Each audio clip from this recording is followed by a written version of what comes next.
Hé, on ne te rendra rien du tout, dit sa femme en haussant les épaules. Nous subirons le sort de la guerre. Quand nous aurons tout payé, il ne nous restera pas de quoi manger le pain. Ah, c'est une jolie campagne. Va, nous pouvons aller habiter quelques taudis du vieux quartier. Cette dernière phrase sonna lugubrement. C'était le glas de leur existence. Pierre vit le taudis du vieux quartier dont sa femme évoquait le spectacle. C'était donc là qu'il irait mourir, sur un grabat, après avoir toute sa vie tendue vers les jouissances grasses et faciles. Il aurait bellement volé sa mère, mis la main dans les plus sales intrigues, menti durant des années. L'Empire ne paierait pas ses dettes. Cet empire qui seul pouvait le sauver de la ruine. Il sauta du lit, en chemise criant. Non, je prendrai un fusil. J'aime mieux que les insurgés me tuent.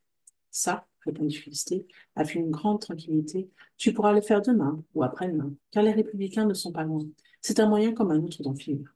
Pierre fut glacé. Il lui sembla que tout d'un coup, on lui versa un grand seau d'eau froide sur ses épaules. Il se recoucha lentement, et quand il fut dans la tiédeur des draps, il se mit à pleurer. Ce gros homme fondait aisément en larmes douces, intarissables, qui coulaient de ses yeux sans effort. Il s'opérait en lui une réaction fatale. Toute sa colère le jeta à des abandons, à des lamentations d'enfant. Félicité, qui attendait cette crise, eut un éclair de joie à le voir si mou, si vide, si aplati devant elle. Elle garda son attitude muette, son humilité désolée. Au bout d'un long silence, cette résignation, le spectacle de cette femme plongée dans un accablement silencieux, exaspéra les larmes de Pierre. Mais parle donc, implora-t-il. Cherchons ensemble, n'y a-t-il vraiment aucune planche de salut? Aucune, tu le sais bien, répondit-elle. Tu exposais toi-même la situation tout à l'heure. Nous n'avons de secours à attendre de personne. Nos enfants eux-mêmes nous ont trahis. Fuyons alors. Veux-tu que nous quittions Plassans, cette nuit, tout de suite? Fuir? Mais mon pauvre ami, nous serions demain la fable de la ville. Tu ne te rappelles donc pas que tu as fait fermer les portes. Pierre se débattait. Il donnait à son esprit une tension extraordinaire. Puis, comme vaincu, d'un ton suppliant, il murmura: je t'en prie, trouve une idée. Toi, tu n'as encore rien dit. Félicité releva la tête, franchement la surprise, et avec un geste de profonde impuissance. Je suis une sotte en ces matières, dit-elle. Je n'entends rien à la politique. Tu me l'as répété 100 fois. Et comme son mari se taisait, embarrassée, baissant les yeux, elle continua lentement son reproche. Tu ne m'as pas mise au courant de tes affaires, n'est-ce pas? J'ignore tout. Je ne puis pas même te donner un conseil. D'ailleurs, tu as bien fait. Les femmes sont bavardes quelquefois, et il vaut 100 fois mieux que les hommes conduisent la barque tout seuls. Elle disait cela avec une ironie si fine que son mari ne sentit pas la cruauté de ses railleries. Il éprouva simplement un grand remords. Et tout d'un coup, il se confessa. Il parla des lettres de Gênes, il expliqua ses plans, sa conduite, avec la loquacité d'un homme qui fait son examen de conscience et qui implore un sauveur. À chaque instant, il s'interrompait pour demander: qu'aurais-tu fait, toi, à ma place? Ou bien, il s'écriait: n'est-ce pas? J'avais raison, je ne pouvais agir autrement. Félicité ne daignait pas même faire un signe. Elle écoutait avec la roideur réchinie d'un juge. Au fond, elle goûtait des jouissances exquises. Elle le tenait donc enfin, ce gros sournois. Elle en jouait comme une chatte joue d'une boule de papier. Et il tendait les mains pour qu'elle illumine les menottes. Mais attends, dit-il en sautant vivement du lit. Je vais te faire lire la correspondance de Jeanne. Tu jugeras mieux que moi la situation. Elle essaya vainement de l'arrêter par un pan de sa chemise. Il étala les lettres sur la table de nuit, se recoucha, en lui des pages entières, la força à en parcourir elle-même. Elle retenait un sourire. Elle commença à avoir pitié du pauvre homme. Eh bien, dit-il anxieux, quand il eut fini maintenant, que tu sais tout, ne vois-tu pas une façon de nous sauver de la ruine? Elle ne répondit encore pas. Elle paraissait réfléchir profondément. Tu es une femme intelligente, reprit-il pour la flatter. J'ai eu tort de me cacher de toi. Ça, je le reconnais. Ne parlons plus de ça, répondit-elle. Selon moi, si tu avais beaucoup de courage. Et comme il la regardait d'un air avide, elle s'interrompit. Elle dit avec un sourire: mais tu me promets bien de ne plus te méfier de moi. Tu me diras tout. Tu n'agiras pas sans me consulter. Il jura. Il accepta les conditions les plus dures. Alors, Félicité se coucha à son tour. Elle avait pris froid. Elle vint se mettre près de lui, et à voix basse, comme si on avait pu les entendre, elle lui expliqua longuement son plan de campagne. Selon elle, il fallait que la panique soit plus violente dans la ville, et que Pierre gardât une attitude de héros au milieu des passants, des habitants consternés. Un secret pressentiment, disait-elle, l'avertissait que les insurgés étaient encore loin. D'ailleurs, tôt ou tard, le parti de l'ordre l'emporterait, et les Rougon seraient récompensés. Après le rôle de sauveur, le rôle de martyr n'était pas à dédaigner. Elle fit si bien, elle parla avec tant de conviction, que son mari, surpris d'abord de la simplicité de son plan, qui consistait à payer l'audace, finit par y voir une tactique merveilleuse et par promettre de s'y conformer, en montrant tout le courage possible. Et n'oublie pas que c'est moi qui te sauve, murmura la vieille, d'une voix câline. Tu seras gentil. Ils s'embrassèrent, ils se dirent bonsoir. Ce fut un renouveau pour ces deux vieilles gens brûlées par la convoitise, mais ni l'un ni l'autre ne s'endormirent. Au bout d'un quart d'heure, Pierre, qui regardait au plafond, Une tache ronde de la veilleuse se tourna et à voix très basse communiqua à sa femme une idée qui venait de pousser dans son cerveau. Oh non, non, murmura Félicité avec une frisson. Ce serait trop cruel. Dame, reprit-il, tu veux que les habitants soient consternés. On me prendra au sérieux si ce que je t'ai dit on me prendra au sérieux si ce que je t'ai dit arrivait. Puis, son projet se complétant, il s'écria. On pourrait employer Macar. Ce serait une façon de s'en débarrasser. Félicité parut frappée par cette idée. Elle réfléchit, elle hésita, et d'une voix troublée, elle balbutia. Tu as peut-être raison, c'est à voir. Après tout, nous serions bien bêtes d'avoir des scrupules. Il s'agit pour nous d'une question de vie ou de mort. Laisse-moi faire. J'irai demain retrouver Macar, et je verrai si on peut s'entendre avec lui. Toi, tu te disputerais, tu gâterais tout. Bonsoir, dors bien, mon pauvre chéri. Va, nos peines finiront. Ils s'embrassèrent encore et s'endormirent. Et au plafond, la tache de lumière s'arrondissait comme un œil terrifié, ouvert et fixé longuement sur le sommeil de ces bourgeois blêmes, sur le crime, dans les draps, et qui voyaient en rêve tomber dans leur chambre une pluie de sang, dont les gouttes larges se changeaient en pièces d'or sur le carreau. Le lendemain, avant le jour, Félicité alla à la mairie, munie des instructions de Pierre pour pénétrer près de Macquart. Elle emportait dans une serviette l'uniforme des gardes nationales de son mari. D'ailleurs, elle n'aperçut que quelques hommes dormant à point fermé dans le poste. Le concierge, qui était chargé de nourrir le prisonnier, monta lui ouvrir le cabinet de toilette, transformé en cellule. Puis il redescendit tranquillement. Macquart était enfermé dans le cabinet depuis 2 jours et 2 nuits. Il avait eu le temps d'y faire de longues réflexions. Lorsqu'il eut dormi, les premières heures furent données à la colère, à la rage impuissante. Il éprouvait des envies de briser la porte, à la pensée que son frère se carrait dans la pièce voisine. Et il se promettait de l'étrangler de ses propres mains lorsque les insurgés viendraient le délivrer. Mais le soir, au crépuscule, il se calma. Il cessa de tourner furieusement dans l'étroit cabinet. Il y respirait une odeur douce, un sentiment de bien-être qui détendait ses nerfs. Monsieur Garçonnet, fort riche, délicat et coquet, avait fait arranger ce réduit d'une très élégante façon. Le divan était moelleux et tiède. Des parfums, des pommades, des savons garnissaient le lavabo de marbre, et le jour pâlissant tombait du plafond avec des voluptés molles, pareilles aux lueurs d'une lampe pendue dans une alcôve. Macquart, au milieu de cet air musqué, fade et assoupi, qui traîne dans les cabinets de toilette, s'endormit en pensant que ces diables de riches étaient bien heureux tout de même. Il s'était couvert d'une couverture qu'on lui avait donnée. Il se vautra jusqu'au matin, la tête, le dos, les bras appuyés sur les oreillers. Quand il ouvrit les yeux, un fil de soleil glissait par la baie. Il ne quitta pas le divan. Il avait chaud. Il songea en regardant autour de lui. Il se disait que jamais il n'aurait un pareil coin pour se débarbouiller. Le lavabo surtout l'intéressait. Ce n'était pas malin, pensait-il, de se retenir propre, avec tant de petits pots et tant de fioles. Cela le fit penser amèrement à sa vie manquée. L'idée lui vint qu'il avait peut-être fait fausse route. On ne gagne rien à fréquenter les gueux. Il aurait dû ne pas faire le méchant et s'entendre avec les Rougons. Puis il rejeta cette pensée. Les Rougons étaient des scélérats qu'il avait volés. Mais les tiédeurs, les souplesses du divan continuaient à l'adoucir, à lui donner un regret vague. Après tout, les insurgés l'abandonnaient. Ils se faisaient battre comme des imbéciles. Il finit par conclure que la République était une duperie.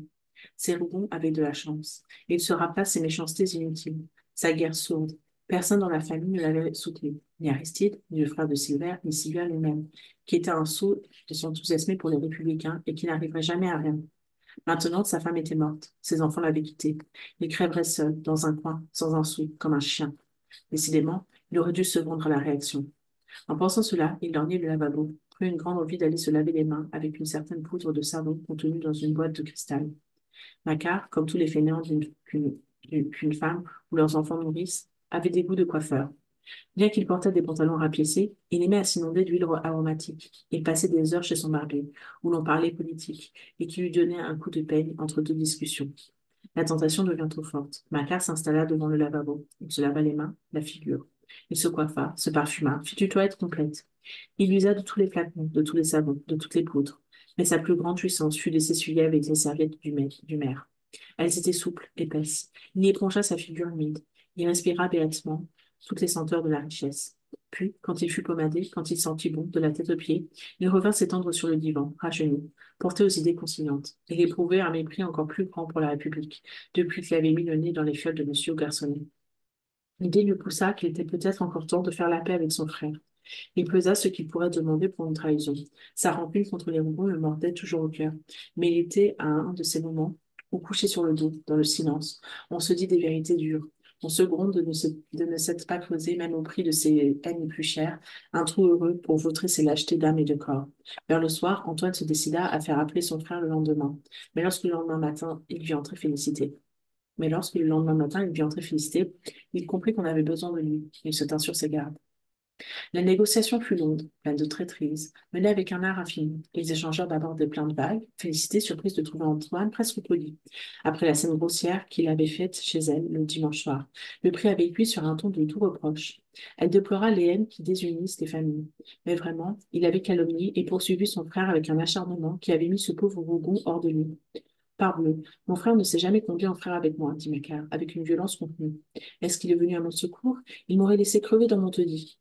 Quand il a été gentil avec moi, vous vous rappelez, à l'époque des 200 francs, je crois qu'on ne peut pas me reprocher d'avoir dit du mal de lui. Je répétais partout que c'était de bon cœur. Ce qui signifiait clairement, si vous aviez continué à me fournir de l'argent, j'aurais été charmant pour vous, et je vous aurais aidé au lieu de vous combattre. C'est votre faute, il fallait m'acheter. Félicité le comprit si bien qu'elle répondit. Je sais, vous nous avez accusés de dureté parce qu'on s'imagine que nous sommes à notre aise. Mais on se trompe, mon cher frère. Nous sommes de pauvres gens. Nous n'avons jamais pu agir envers vous comme notre cœur l'aurait désiré. Elle hésita un instant puis continua. À la rigueur, dans une circonstance grave, nous pourrions faire un sacrifice. Mais vrai, nous sommes si pauvres, si pauvres. Macquart dressa l'oreille. Je les tiens, pensa-t-il. Alors, sans paraître avoir entendu l'offre indirecte de sa belle-sœur, il étala sa misère d'une voix donnante. Il raconta la mort de sa femme, la fuite de ses enfants. Félicité, de son côté, parla de la crise que le pays traversait. Elle prétendit que la République avait achevé de les ruiner. De parole en parole, elle vint à maudire une époque qui forçait le frère à emprisonner le frère. Combien le cœur leur saignerait si la justice ne voulait pas rendre sa proie. Et elle lâcha le mot de galère. Ça, je vous en défie, dit tranquillement Macquart. Mais elle se récria. Je rachèterai plutôt mon sang, l'honneur de la famille. Ce que je vous en dis, c'est pour vous montrer que nous ne vous abandonnerons pas. Je viens vous donner les moyens de fuir, mon cher Antoine. Ils se regardèrent un instant dans les yeux, se tâtant du regard avant d'engager la lutte. Sans condition, demanda-t-il enfin. Sans condition aucune, répondit-elle. Elle s'assit à côté de lui sur le divan, puis continua d'une voix décidée. Et même avant de passer la frontière, si vous voulez gagner un billet de 1 000 francs, je puis vous fournir les moyens. Il y eut un nouveau silence. Si l'affaire est propre, murmura Antoine, qui avait l'air de réfléchir. Vous savez, je ne veux pas me fourrer dans vos manigances. Mais il n'y a pas de manigance, reprit Félicité, souvenir des scrupules du vieux coquin. Rien de plus simple. Vous allez sortir tout à l'heure de ce cabinet. Vous irez vous cacher chez votre mère. Et ce soir, vous réunirez vos amis. Vous viendrez reprendre la mairie. Macquart ne put cacher une surprise profonde. Il ne comprenait pas. Je croyais, dit-il, que vous étiez victorieux. Oh, je n'ai pas le temps de vous mettre au courant, répondit la vieille avec quelque impatience. Acceptez-vous ou n'acceptez-vous pas? Eh bien non, je n'accepte pas. Je veux réfléchir. Pour 1 000 francs, je serais bien bête de risquer peut-être une fortune. Félicité se leva. Vous avez raison, mon cher, dit-elle froidement. Vraiment, vous n'avez pas conscience de votre position. Vous êtes venu chez moi, me traiter de vieille gueuse, et lorsque j'ai la bonté de vous tendre la main dans le trou où vous avez eu la sottise de tomber, vous faites des façons. Vous ne voulez pas être sauvé. Eh bien, restez ici. Attendez que les autorités reviennent. Moi, je m'en lave les mains. Elle était à la porte. Mais, implora-t-il, donnez-moi quelques explications. Je ne puis pourtant pas conclure un marché avec vous sans savoir. Depuis 2 jours, j'ignore ce qui se passe. Est-ce que je sais, moi, si vous ne me volez pas? Tenez, vous êtes un niais, répondit Félicité. Ce cri du corps, poussé par Antoine, fit revenir sur ses pas. Vous avez grand tort de ne pas vous mettre aveuglément de notre côté. 1 000 francs, c'est une jolie somme, et on ne la risque que pour une cause gagnée. Acceptez, je vous le conseille. Il hésitait toujours. Mais quand nous voudrons prendre la mairie, est-ce qu'on nous laissera rentrer tranquillement? Ça, je ne sais pas, dit-elle avec un sourire. Il y aura peut-être des coups de fusil. Il la regarda fixement. Eh, dites donc, la petite mère, reprit-il d'une voix rauque.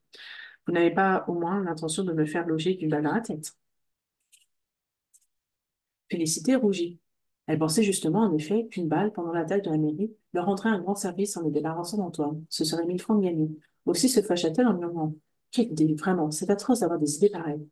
Puis, subitement calmée. Acceptez-vous. Vous avez compris, n'est-ce pas? Macquart avait parfaitement compris. C'était un guet-apens qu'on lui proposait. Il n'en voyait ni les raisons ni les conséquences, ce qui le décida à marchander. Après avoir parlé de la République comme d'une maîtresse à lui, qui était désespérée de ne plus aimer, il mit en avant les risques qu'il aurait eu à courir et finit par demander 2 000 francs. Mais les félicitait un bon, et ils discutèrent jusqu'à ce qu'elle lui eût promis de lui procurer, à sa rentrée en France, une place où il n'aurait rien à faire, et qui lui rapporterait beau. Alors le marché fut conclu. Elle lui fit endosser l'uniforme de garde nationale qu'elle avait apporté.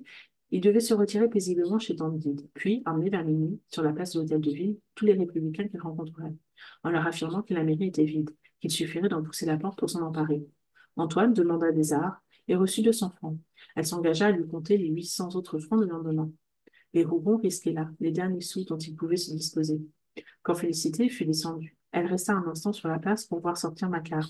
Il passa tranquillement devant le poste en se mouchant. D'un coup de poing dans le cabinet, il avait cassé la vitre du plafond pour faire croire qu'il s'était sauvé par là. C'est entendu, dit Félicité à son mari en rentrant chez elle. Ce sera pour minuit. Moi, ça ne me fait plus rien. Je voudrais les voir tous fusillés. Le déchirait-il hier dans la rue?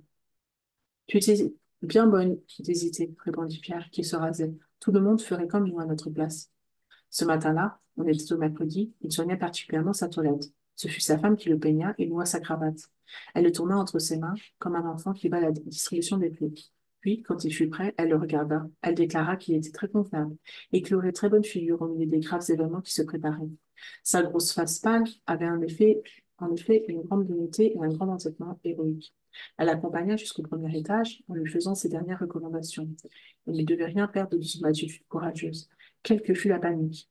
Il fallait fermer les portes plus hermétiquement que jamais, laisser la ville agoniser de terreur dans les remparts. Et cela serait excellent, s'il était le seul à vouloir mourir pour la cause de l'ordre. Quelle journée! Les Rougon en parlent encore, comme d'une bataille glorieuse et décisive. Pierre alla droit à la mairie, sans s'inquiéter des regards ni des paroles qui surprirent au passage. Il s'y installa magistralement, un homme qui entend ne plus quitter la place. Il envoya simplement un mot à Roudier pour l'avertir qu'il reprenait le pouvoir. Veillez aux portes, disait-il, sachant que ces lignes pouvaient devenir publiques.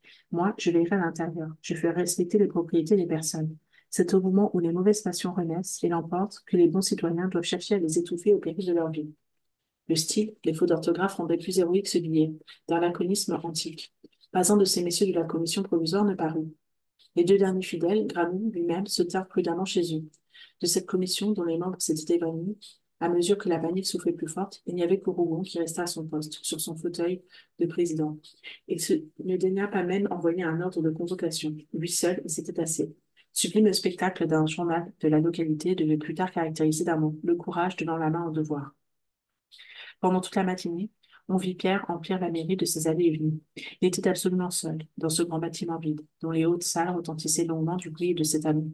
D'ailleurs, toutes les portes étaient ouvertes. Il promenait au milieu de ce désert sa présidence sans conseil, d'un air si pénétré de sa mission, que le concierge, en le rencontrant deux ou trois fois dans les couloirs, le salua d'un air surpris et respectueux.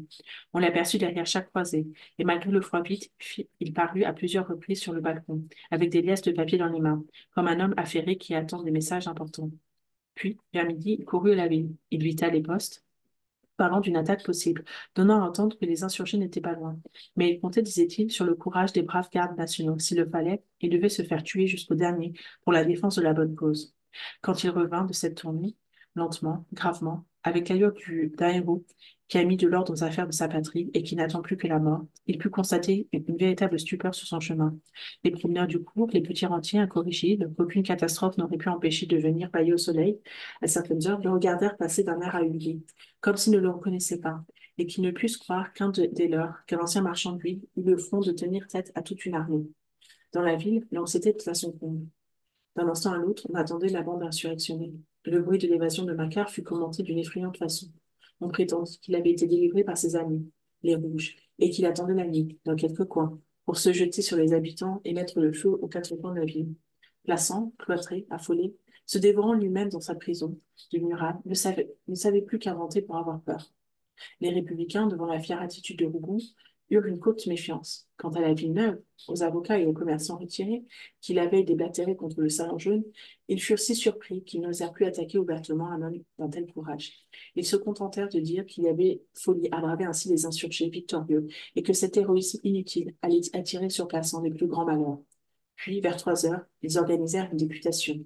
Pierre, qui brûlait du désir d'afficher son dévouement devant ses concitoyens, n'osait cependant pas compter sur une aussi belle occasion. Il eut des mots sublimes. Ce fut dans le cabinet du maire que le président de la commission provisoire reçut la députation de la Villeneuve. Ces messieurs, après avoir rendu hommage à son patriotisme, le supplièrent de ne pas songer à la résistance. Mais lui, d'une voix haute, parla du devoir, de la patrie, de l'ordre, de la liberté et d'autres choses encore. D'ailleurs, il ne forçait personne à l'imiter. Il accomplissait simplement ce que sa conscience, son cœur lui dictait. Vous le voyez, messieurs, je suis seul, dit-il en terminant. Je veux prendre toute ma responsabilité pour que nul autre que moi ne soit compromis. Et s'il faut une victime, je m'offre de bon cœur. Je désire que le sacrifice de ma vie sauve celle des habitants. Un notaire, la forte tête de la bande, lui fit remarquer qu'il courait à une mort certaine. Je le sais, reprit-il gravement, je suis prêt. Ces messieurs se regardèrent, ce je suis prêt, les cloua d'admiration. Décidément, cet homme était un brave.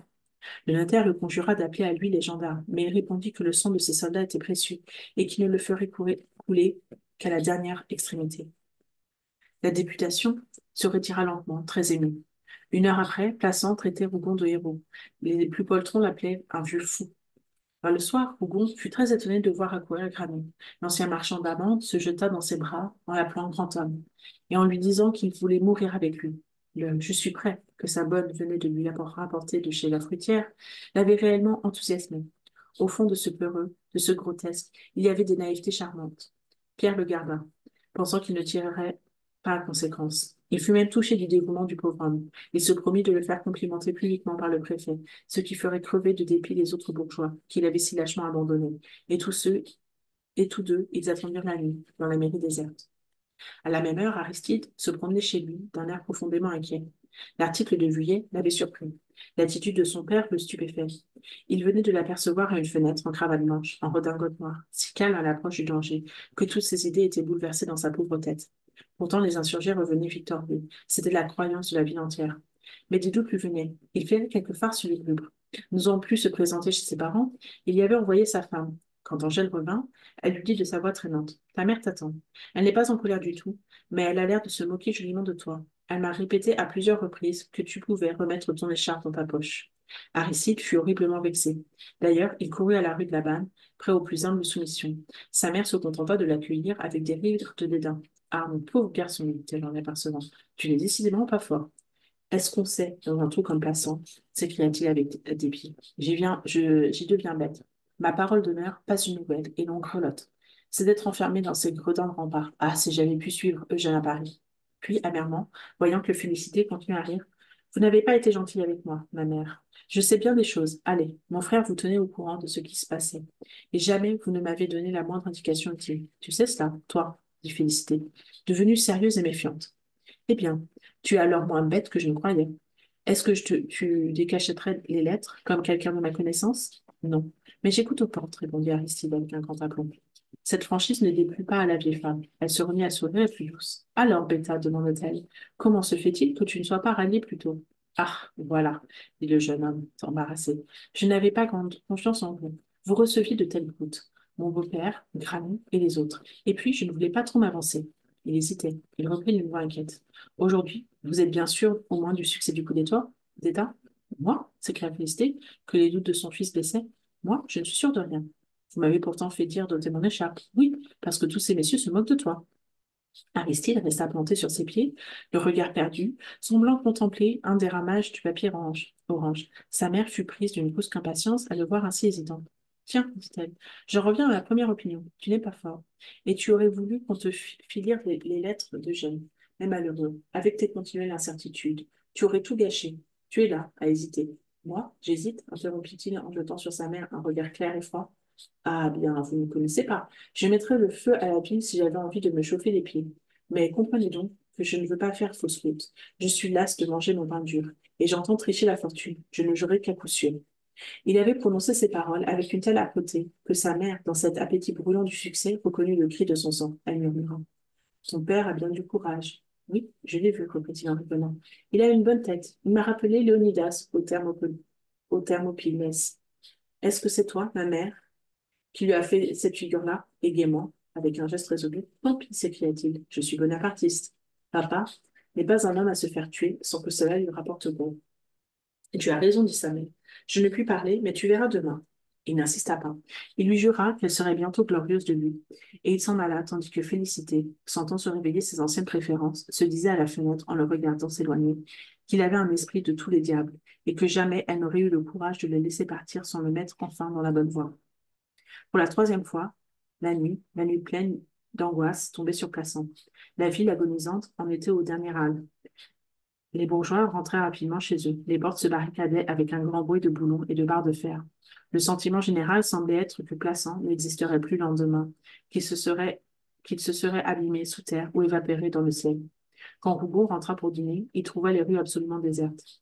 Cette solitude le rendit triste et mélancolique. Aussi, à la fin du repas, il eut une faiblesse. et demanda-t-il à sa femme s'il était nécessaire de donner suite à l'insurrection que Makar préparait. On ne cabote pas, dit-il. Si tu avais vu ces messieurs de la Villeneuve comme ils m'ont salué, ça ne me paraît guère utile maintenant de cuire du monde, hein. Qu'en penses-tu? Nous ferons notre pelote sans cela. Ah, quelle molasse tu es, s'écria Félicité avec colère. C'est toi qui as eu l'idée, et voilà que tu recules. Je te dis que tu ne feras jamais rien sans moi. Va donc ton chemin. Est-ce que les républicains t'épargneraient s'ils te retenaient? Rougon, de retour à la mairie, prépara le guet-apens. Gradou lui fut d'une grande utilité. Il envoya porter ses ordres aux différents postes qui gardaient les remparts. Les gardes nationaux devaient se rendre à l'hôtel de ville par petits groupes, le plus secrètement possible. Maudier, ce bourgeois parisien égaré en province, qui aurait pu gâter l'affaire en prêchant l'humanité, ne fut même pas, ne fut pas même averti. Vers 11 heures, la cour de la mairie était pleine de gardes nationaux. Rougon les épouvanta. Il leur dit que les républicains restés à Plassans allaient tenter un coup de main désespéré. Et il se fit un mérite d'avoir été prévenu à temps par sa police secrète. Puis, quand il eut tracé un tableau sanglant du massacre de la ville, si ces misérables s'emparaient du pouvoir, il donna l'ordre de ne plus prononcer une parole et d'éteindre toutes les lumières. Lui-même prit un fusil. Depuis le matin, il marchait comme dans un rêve. Il ne se reconnaissait plus. Il sentait derrière lui Félicité, aux mains de laquelle l'avait jeté la crise de la nuit, et il se serait laissé prendre en disant: ça ne fait rien, ma femme va venir me décrocher. Pour augmenter le tapage et souffler une plus longue épouvante sur la ville endormie, il pria Granou de se rendre à la cathédrale et de faire sonner le tocsin au premier coup de feu. Le nom du marquis devait lui ouvrir la porte du bédot. Et dans l'ombre, dans le silence noir de la cour, les gardes nationaux que l'anxiété effarait attendaient, les yeux fixés sur le porche, impatients de tirer, comme à l'affût d'une bande de loups. Cependant, Macquart avait passé la journée chez Tandide. Il s'était allongé sur le vieux coffre en regrettant le divan de M. Garçonnet. À plusieurs reprises, il eut une envie folle d'aller écorner ses 200 francs dans quelques cafés voisins.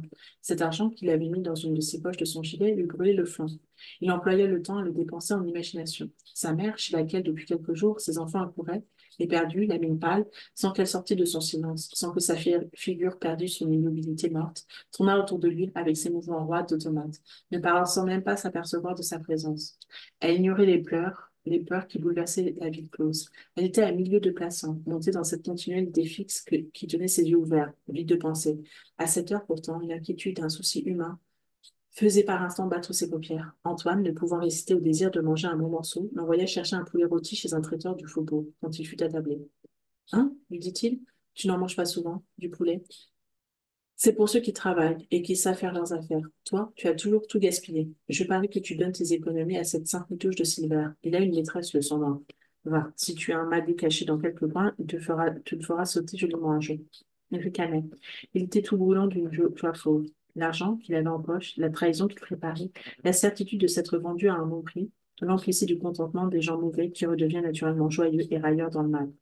Candide n'entendit que le nom de Silver. Tu l'as vu? Demanda-t-elle, ouvrant enfin les lèvres. Qui est Silver? Répondit Antoine. Il se promenait au milieu des insurgés avec une grande fille rouge au bras. S'il attrapait quelque plume, ça serait bien fait. L'aïeul le regardait fixement et d'une voix grave. Pourquoi? Dit-elle simplement. Eh, on n'est pas bête comme lui, reprit-il embarrassé. Est-ce qu'on va risquer sa peau pour des idées? Moi, j'ai arrangé mes petites affaires. Je ne suis pas un enfant. Mais Candide ne l'écoutait plus. Elle murmurait. Il avait déjà du sang plein les mains. Il me le tuera comme l'autre. Ses oncles lui enverront des gendarmes. Qu'est-ce que vous marmottez là? Dit son fils, qui achevait la carcasse du poulet. Vous savez, j'aime qu'on m'accuse en face. Si j'ai quelquefois causé de la République avec le petit, c'était pour le ramener à des idées plus raisonnables. Il était OK. Moi, j'aime la liberté, mais il ne faut pas qu'elle dégénère en licence. Et quant à Rougon, il a mon estime. C'est un garçon de tête et de courage. Il avait le fusil, n'est-ce pas? Interrompit Tantine. Mon esprit perdu semblait suivre au loin Silver sur la route. Le fusil? Ah, oui, la carabine de ma carte, reprit Antoine, après avoir jeté un coup d'œil sur le manteau de la cheminée où l'arme était pendue d'ordinaire. Je crois lui avoir vu entre les mains un joli instrument pour courir les champs avec une fille au bras. Quel imbécile! Et il crut devoir faire quelques plaisanteries grasses. Tandine s'était remise à tourner dans la pièce. Elle ne prononça plus une parole. Vers le soir, Antoine s'éloigna, après avoir mis une blouse et enfoncé sur ses yeux une casquette profonde que sa mère alla lui acheter. Il rentra dans la ville, comme il en était sorti, en contant une histoire aux gardes nationaux qui gardaient la porte de Rome. Puis il gagna le vieux quartier où, mystérieusement, il se glissa de porte en porte. Tous les républicains exaltés, tous les affiliés qui n'avaient pas suivi la bande, se trouvèrent, vers 9 heures, réunis dans un café borné, où Macquart leur avait donné rendez-vous. Quand il eut là une cinquantaine d'hommes, il leur tint un discours où il parla d'une vengeance personnelle à satisfaire, de victoires à remporter, de jougs honteux à secouer, et finit en se faisant fort de leur livrer la mairie en 10 minutes. Il en sortait, elle était vide. Le drapeau rouge y flotterait cette nuit même, s'il le voulait. Les ouvriers se consultèrent. À cette heure, la réaction agonisait. Les insurgés étaient aux portes. Il serait honorable de ne pas les attendre pour reprendre le pouvoir, ce qui permettrait de les recevoir en frères, les portes grandes ouvertes, les rues et les places pavoisées. D'ailleurs, personne ne se défiait de Makar. Sa haine contre les Rougon, la vengeance personnelle dont il parlait, répondait de sa loyauté. Il fut convenu que tous ceux qui étaient chasseurs et qui avaient chez eux un fusil iraient le chercher, et qu'à minuit, la bande se trouverait sur la place de l'hôtel de ville. Une question de détail faillit les arrêter. Ils n'avaient pas de balles, mais ils décidèrent qu'ils chargeraient leurs armes avec du plomb à perdre, ce qui même était inutile, puisqu'ils ne devraient rencontrer aucune résistance. Une fois encore, Plassans vit passer dans le clair de lune muet de ces rues des hommes armés qui filaient le long des maisons. Lorsque la bande se trouva réunie devant l'hôtel de ville, Maca, tout en ayant l'œil aux aguets, s'avança hardiment. Il frappa, et quand le concierge dont la leçon était faite demanda ce que l'on voulait, il lui fit des menaces si épouvantables que cet homme, feignant l'effroi, se hâta d'ouvrir. La porte tourna lentement, à deux battants. Le porche se creusa, vide et béant. Alors Macquart cria d'une voix forte: Venez, mes amis! C'était le signal. Lui se jeta vivement de côté. Et tandis que les républicains se précipitaient, du noir de la cour sortirent un torrent de flammes, une grêle de balles qui passèrent avec un roulement de tonnerre sous le porche béant. La porte vomissait la mort. Les gardes nationaux, exaspérés par l'attente, pressés d'être délivrés du cauchemar qui pesait sur eux dans cette cour morne, avaient lâché leur feu tout à la fois, avec une hâte fébrile. L'éclair fut si vif que Macquart aperçut distinctement dans la lueur fauve de la poudre Rougon qui cherchait à viser. Il crut voir le canon du fusil dirigé vers lui. Il se rappela la rougeur de Félicité et se sauvant en murmure: Pas de bêtises, le coquin me tuerait. Il me doit 800 francs. Cependant, un hurlement était monté dans la nuit. Les républicains, surpris, criant à la trahison, avaient lâché leur feu à leur tour. Un garde national vint tomber sous le porche. Mais eux, ils laissaient 3 morts. Ils prirent la fuite, se heurtant aux cadavres affolés, répétant dans les ruelles silencieuses: On assassine nos frères! D'une voix désespérée qui ne trouvait pas d'écho. Les défenseurs de l'ordre, ayant eu le temps de recharger leurs armes, se précipitèrent alors sur la place vide, comme des furieux, et envoyèrent des balles à tous les angles des rues, aux endroits où le noir d'une porte, l'ombre d'une lanterne, la saillie d'une borde leur faisait voir des insurgés. Ils restèrent là, 10 minutes, à décharger leurs fusils dans le vide. Le guet-apens avait éclaté comme un coup de foudre dans la ville endormie. Les habitants des rues voisines, réveillés par le bruit de cette fusillade infernale, s'étaient assis sur leurs séants, les dents claquant de peur. Pour rien au monde, ils n'auraient mis le nez à la fenêtre. Et lentement, dans l'air déchiré par les coups de feu, une cloche de la cathédrale sonna les tocsin, sur un rythme si irrégulier, si étrange, qu'on eût dit un martèlement d'enclume, un retentissement de chaudron colossal battu par le bras d'un enfant en colère. Cette cloche hurlante, que les bourgeois ne reconnurent pas, les terrifia plus encore que les détonations des fusils. Et il y en eut qui crurent entendre les bruits d'une file interminable de canons roulant sur le pavé. Ils se recouchèrent, ils s'allongèrent sous leur couverture, comme s'ils eussent couru quelque danger à se tenir sur leur séant, au fond des alcôves, dans les chambres closes. Le drap au menton, la respiration coupée, ils se firent tout petits, tandis que les cornes de leur foulard leur tombaient dans les yeux, et que leurs épouses, à leur côté, enfonçaient la tête dans l'oreiller en se parlant. Les gardes nationaux, restés au rempart, avaient eux aussi entendu les coups de feu.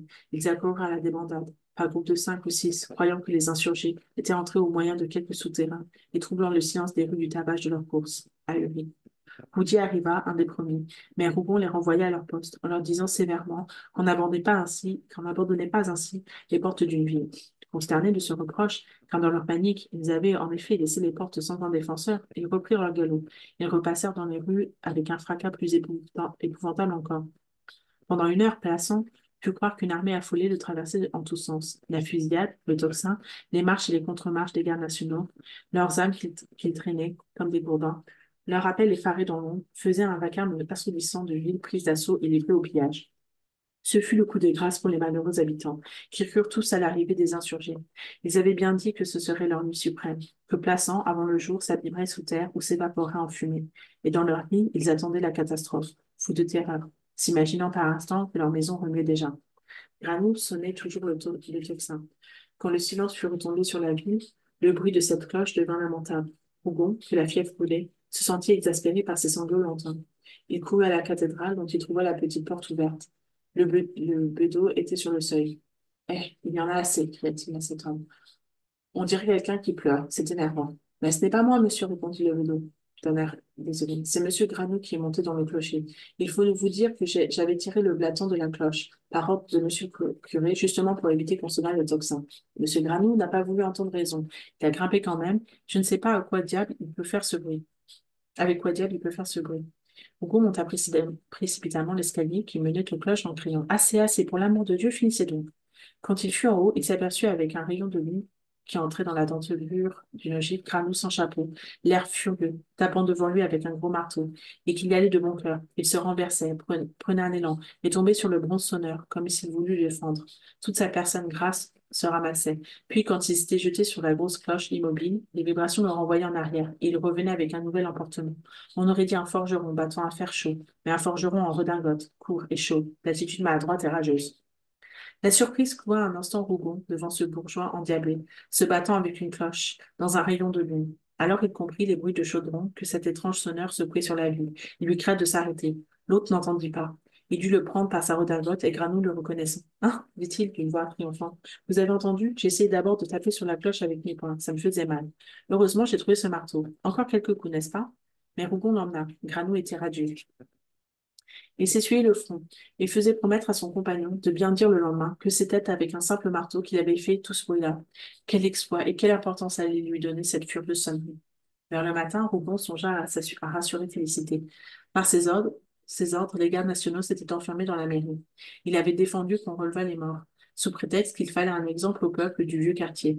Et lorsque pour courir à la rue de la Banne, il traversa la place dont la nuit s'était retirée, il posa le pied sur la main d'un des cadavres, crispé au bord d'un trottoir. Il faillit retomber. Cette main molle qui écrasait sous son talon lui causa une sensation indéfinissable de dégoût et d'horreur.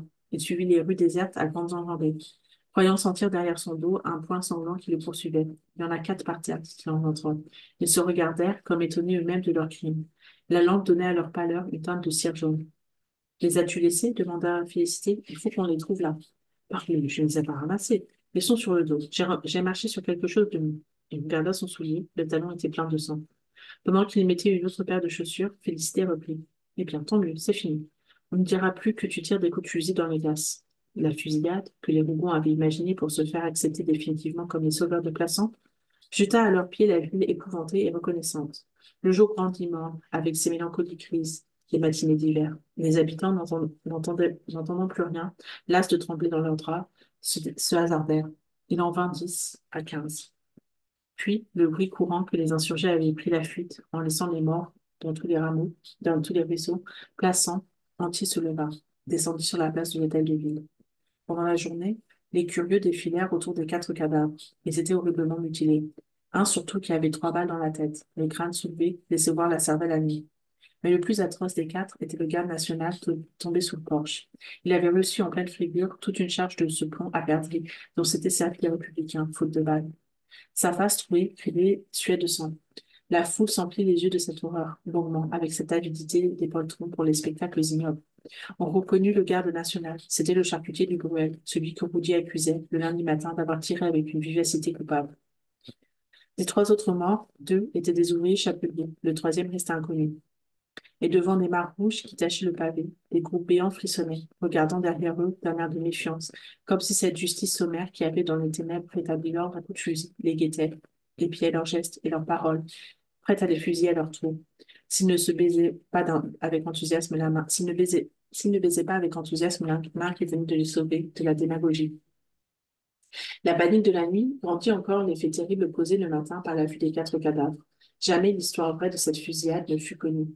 Les coups de feu des combattants, les coups de marteau de Granoux, la débandade des gardes nationaux lâchés dans les rues avaient empli les oreilles de bruits si terrifiants que le plus grand nombre rêva toujours d'une bataille gigantesque, livrée à un nombre incalculable d'ennemis. Quand les vainqueurs, grossissant le chiffre de leurs adversaires par une vantardise instinctive, parlèrent d'environ 500 hommes, on se récria. Des bourgeois prétendirent s'être mis à la fenêtre et avoir vu passer pendant plus d'une heure le flot épais des fuyards. Tout le monde d'ailleurs avait entendu courir les bandits sous les croisées. Jamais 500 hommes n'auraient pu de la sorte éveiller une ville en sursaut. C'était une armée, une belle et bonne armée, que la brave ministre de Plassans avait fait rentrer sous terre.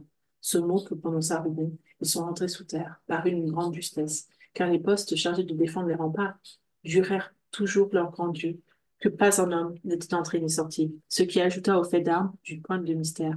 Une idée de diable cornu, s'abîmant dans les flammes, qui achevait de détraquer les imaginations. Il est vrai que les postes évitèrent de raconter leur galop furieux. Aussi, les gens les plus raisonnables s'arrêtèrent-ils à la pensée qu'une bande d'insurgés avait pu pénétrer par une brèche, par un trou quelconque. Plus tard, les bruits de trahison se répandirent. On parla d'un guet-apens, sans doute. Les hommes menés par Macquart à la tuerie ne purent garder d'atroces vérités. Mais une telle terreur régnait encore à la vue du sang avec nous.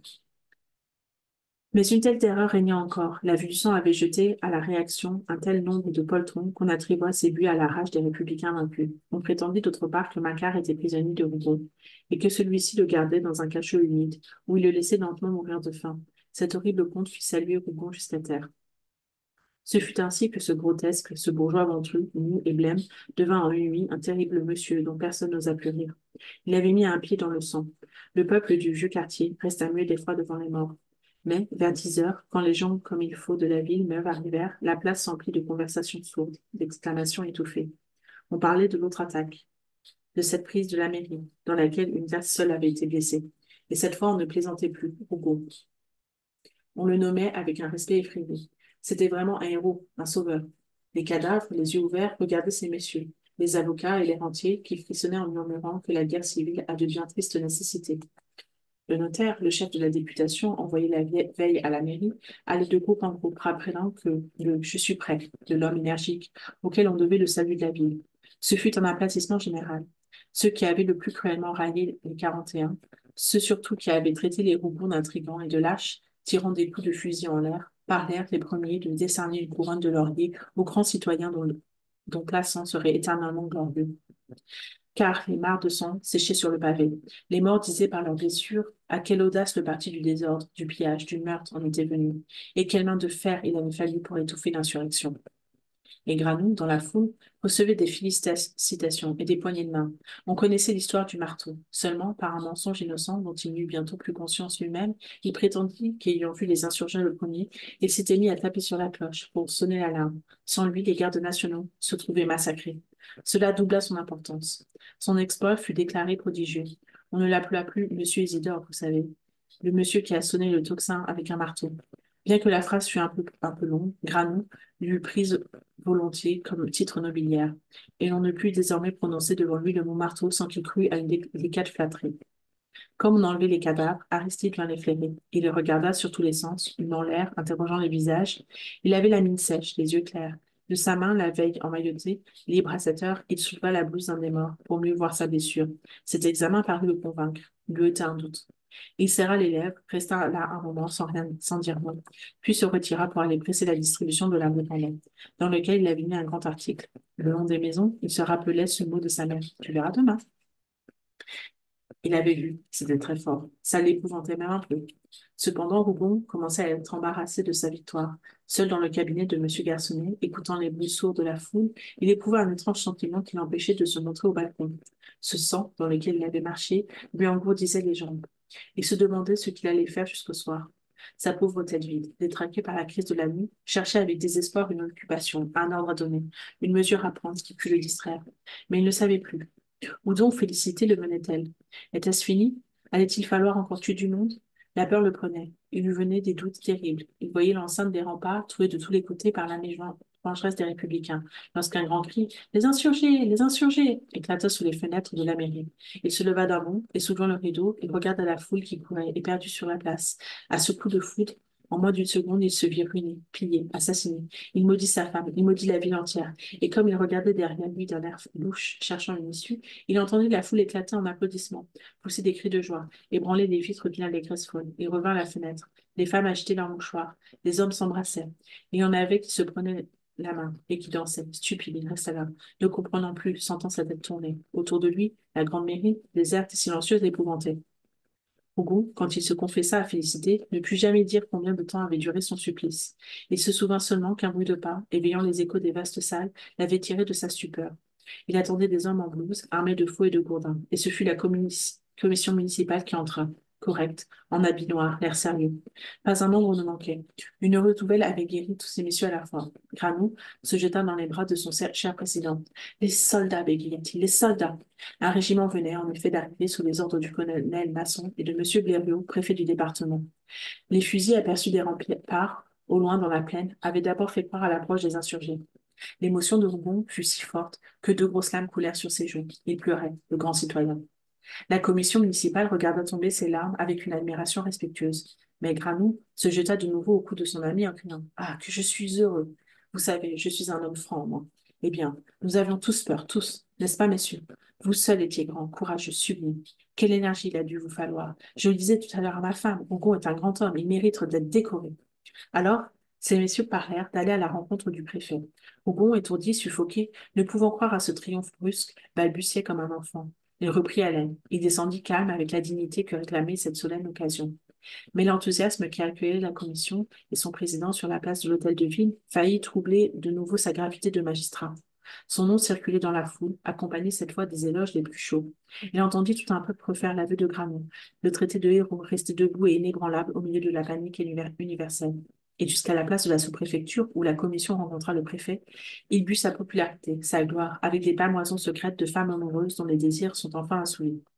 Monsieur de Blériot et le colonel Masson entrèrent seuls dans la ville, laissant la troupe camper sur la route de Lyon. Ils avaient perdu un temps considérable, trompés sur la marche des insurgés. D'ailleurs, ils les avaient maintenant à Orchères. Ils ne devaient s'arrêter qu'une heure, aplaçant le temps de rassurer la population et de publier les cruelles ordonnances qui décrétaient la mise sous séquestre des biens des insurgés et la mort pour tout individu surpris les armes à la main.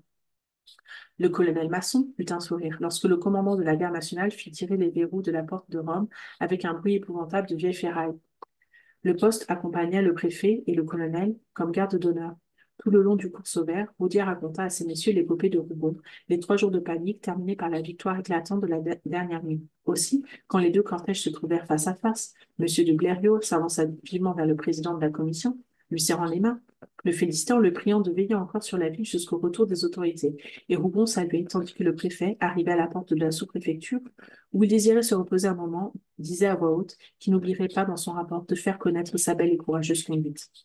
Cependant, malgré le froid vif, tout le monde se trouvait aux fenêtres. Félicité, se penchant à la sienne, au risque de tomber, était toute pâle de joie. Justement, Aristide venait d'arriver avec un numéro de l'Indépendant dans lequel il s'était nettement déclaré en faveur du coup d'État. Il accueillait comme l'aurore de la liberté dans l'ordre et de l'ordre dans la liberté. Et il avait fait une délicate allusion au Salon jaune, reconnaissant ses torts, disant que la jeunesse est présomptueuse et que les grands citoyens se taisent, réfléchissent dans le silence et laissent passer les insultes pour se dresser debout dans leur héroïsme du jour de lutte. Il était surtout content de cette phrase. Sa mère trouva l'article supérieurement écrit. Elle embrassa le cher enfant, le mit à sa droite. Le marquis de Carnavant, qui était également venu la voir, las de se cloîtrer, pris d'une curiosité furieuse, s'accouda à sa gauche sur la rampe de la fenêtre. Quand Monsieur de Blériot, sur la place, tendit la main à Rougon, Félicité pleura.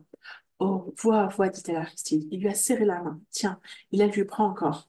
Et jetant un coup d'œil sur les fenêtres où les têtes s'en passaient, qu'ils doivent rager. Regarde donc la femme à Monsieur Perrotte. Elle mord son mouchoir. Et là-bas, les filles du notaire. Et Monsieur Massicot. Et la fille Brunet. Quelle figure, hein, comme leur nez s'allonge. Ah, dame, c'est notre tour maintenant.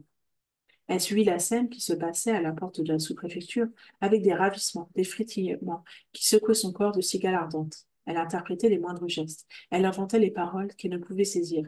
Elle disait que Pierre saluait très bien. Un moment, elle devint maussade, quand le préfet accorda un mot à ce pauvre Granou, qui tournait autour de lui, quêtant une éloge. Sans doute, M. Blériot connaissait déjà l'histoire du marteau, car l'ancien marchand d'amande rougit comme une jeune fille et parut dire qu'il n'avait fait que son devoir. Mais ce qui la fâcha plus encore, ce fut la trop grande bonté de son mari, qui présenta Vuillet à ces messieurs. Vuillet, il est vrai, se coulait entre eux, et Rougon se trouva forcé de le nommer. Quel intrigant, murmura Félicité. Il se foutre partout. Il se fourre partout. Ce pauvre chéri doit être si troublé. Voilà le colonel qui lui parle. Qu'est-ce qu'il peut bien lui dire? Eh, petite, répondit le marquis avec une fine ironie, il le complimente d'avoir si soigneusement fermé les portes.